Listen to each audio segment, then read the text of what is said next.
glitchy ass replay. So, James Barry here, and that was my hot lap of Mugello. That was a 1:42.705 on. It was the third flying lap of that run, so I did a practice run here. Got a nice low lap time on about 5 litres of fuel. Then came back to do it in a more realistic way, more like what you would expect from a qualifying lap at this track. In the official series, so this was just test drive.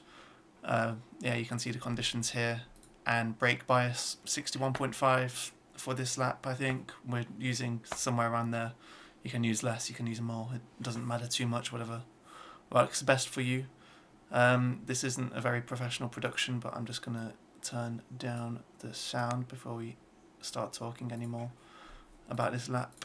Yeah, let's just, I don't know, I don't think I have anything too interesting to say, but let's just go through it anyway, and we'll just go corner by corner. So first things first, I mean, this track is all about smoothness, it's all about precision, it's all about being smooth with your trail braking and throttle application, and getting as close to the curbs and as close to the track limits as you can without screwing yourself over, of course. Turn 1 I think is nice and simple. I don't think you want to be going over this curb, it unsettles the car too much.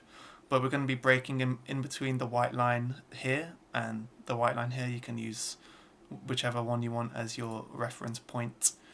But I think I start braking just after this first white line. We start braking nice and smoothly. And then you want to just kind of gently coax in the steering here. You've got a bit of camber, going downwards here, so you want to dig the car into this kind of compression point at the bottom to some extent. Third gear, you can drop to second gear potentially, it's up to you. But I prefer it in third gear, just kind of helps keep the speed up a bit, I think. And then we want to be smooth on the throttle on the way out. A bit of a recurring theme at this track is there's a few kind of late apex corners.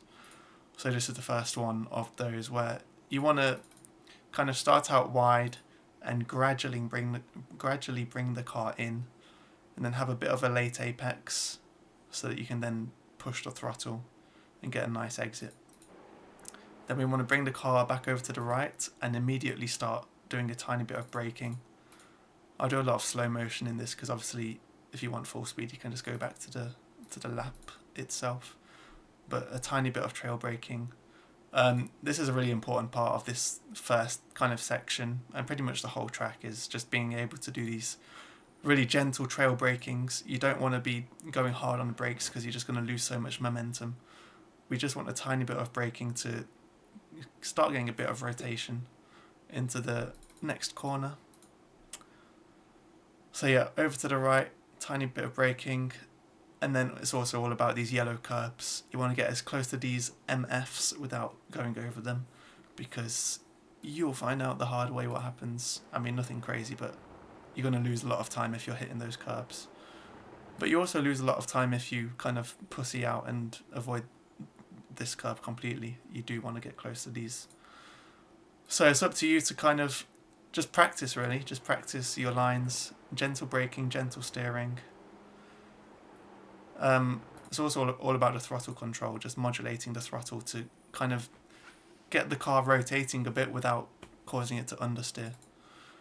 So just modulating the throttle, smooth steering. And then the final thing about this track in general is the track limits. 2 wheels on the curb is always fine. Obviously you don't want to get the whole car off the track or you'll get a instant invalidation. So pushing out, using all of the curbs in all of these cases, using all of the curb here as long as you've got 2 wheels on the curb. This one I prefer just 2 wheels on this curb. Braking before the 50 board, and then again braking up and then trail braking to the apex, and again getting as close to this curb as we can. We'll do a bit of cockpit here, but yeah, down to third gear, then I short shift to fourth. So down to third, ease it in, short shift to fourth, and a smooth transition back to the right hand side, and again just getting as close to the yellow curb as possible without hitting it. pushing out again to this curb, using as much of it as you can.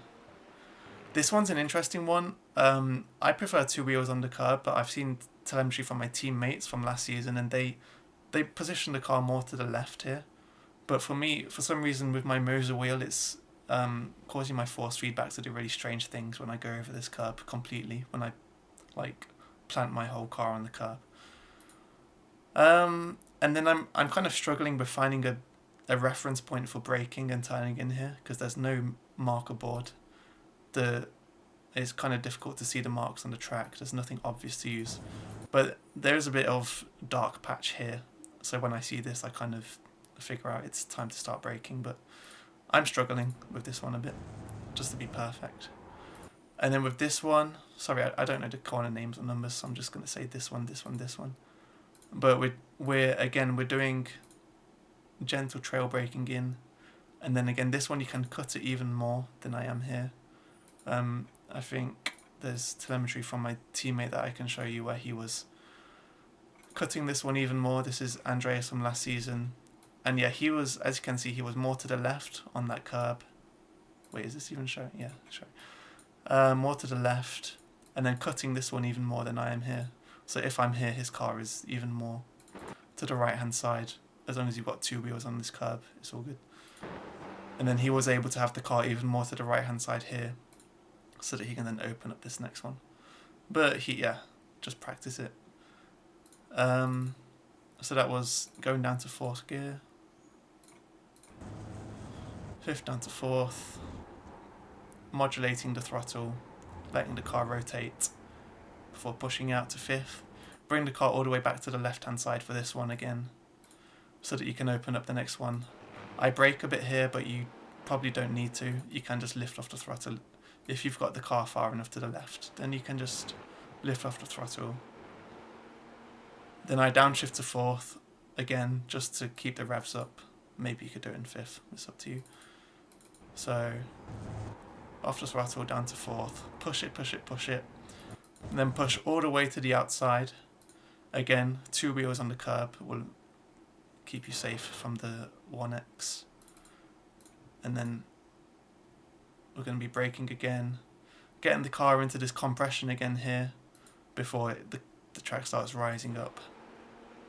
And then you can push out to the exit as much as you can.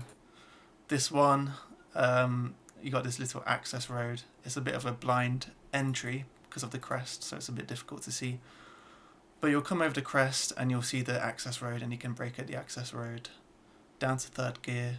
Again, trail braking. You need to master your trail braking for this track, really. And you'll, again, really focus. If it's not coming naturally to you, just really focus on your steering being gradual. It's really going to help you at this track. You don't want sharp steering inputs. And once again, get as close to this curb as you can without touching it. Throttle modulation to bring it back to the left. Use all of this curb. And yeah, stay in third gear, I guess, until you're ready to push out to fourth. And then second to last major corner, I'm using all of the curb on the left. You can do it just with two wheels on the curb. But again, we've got a corner where, like turn one, it's going to be a late apex. So I'm trying to keep the car out far to the left and then trail braking round. Coasting for a moment before bringing the car to the late apex, as I said.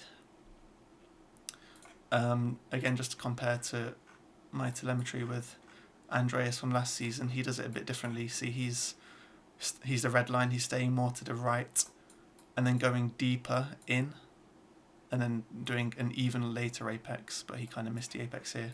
And as you can see from the time, he lost quite a lot of time to me. I think he's going too far wide.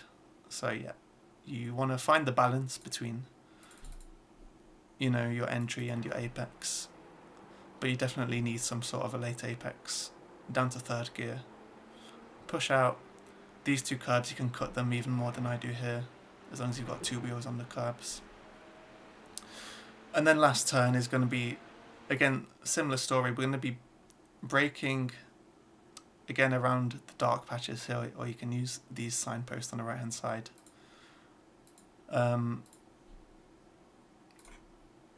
And then we're going to be braking in a straight line initially, and then again you have this initial phase of straight line braking, keeping the car to the right hand side to open up the turn. And then we're going to gradually bring the car in whilst we're trail braking, smooth steering.